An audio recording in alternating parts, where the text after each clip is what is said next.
شروع اللہ کے نام سے جو بڑا مہربان نہایت رحم والا ہے۔ ہم نے نوح کو ان کی قوم کی طرف بھیجا کہ پیشتر اس کے کہ ان پر درد دینے والا عذاب واقع ہو اپنی قوم کو ہدایت کر دو۔ انہوں نے کہا کہ بھائیو، میں تم کو کھلے طور پر نصیحت کرتا ہوں کہ خدا کی عبادت کرو اور اس سے ڈرو اور میرا کہا مانو۔ وہ تمہارے گناہ بخش دے گا اور موت کے وقت مقرر تک تم کو مہلت عطا کرے گا۔ جب خدا کا مقرر کیا ہوا وقت آ جاتا ہے تو تاخیر نہیں ہوتی، کاش تم جانتے ہوتے۔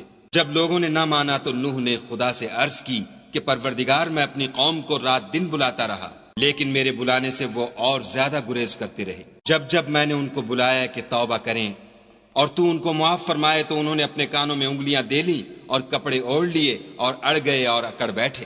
پھر میں ان کو کھلے طور پر بھی بلاتا رہا اور ظاہر اور پوشیدہ ہر طرح سمجھاتا رہا، اور کہا کہ اپنے پروردگار سے معافی مانگو کہ وہ بڑا معاف کرنے والا ہے۔ وہ تم پر آسمان سے مہ برسائے گا اور مال اور بیٹوں سے تمہاری مدد فرمائے گا اور تمہیں باغ عطا کرے گا اور ان میں تمہارے لیے نہریں بہا دے گا۔ تم کو کیا ہوا ہے کہ تم خدا کی عظمت کا اعتقاد نہیں رکھتے، حالانکہ اس نے تم کو طرح طرح کی حالتوں کا پیدا کیا ہے؟ کیا تم نے نہیں دیکھا کہ خدا نے 7 آسمان کیسے اوپر تلے بنائے ہیں، اور چاند کو ان میں زمین کا نور بنایا ہے اور سورج کو چراغ ٹھہرایا ہے؟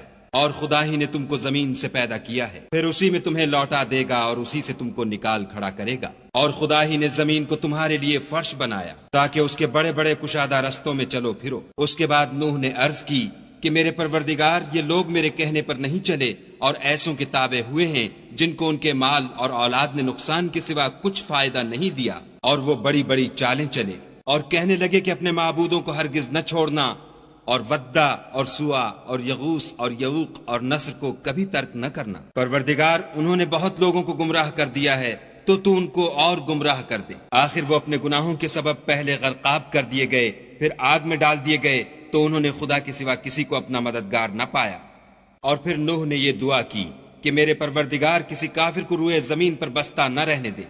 اگر تو ان کو رہنے دے گا تو تیرے بندوں کو گمراہ کریں گے، اور ان سے جو اولاد ہوگی وہ بھی بدکار اور ناشکر گزار ہوگی۔ اے میرے پروردگار، مجھ کو اور میرے ماں باپ کو اور جو ایمان لا کر میرے گھر میں آئے اس کو اور تمام ایمان والے مردوں اور ایمان والی عورتوں کو معاف فرما، اور ظالم لوگوں کے لیے اور زیادہ تباہی بڑھا۔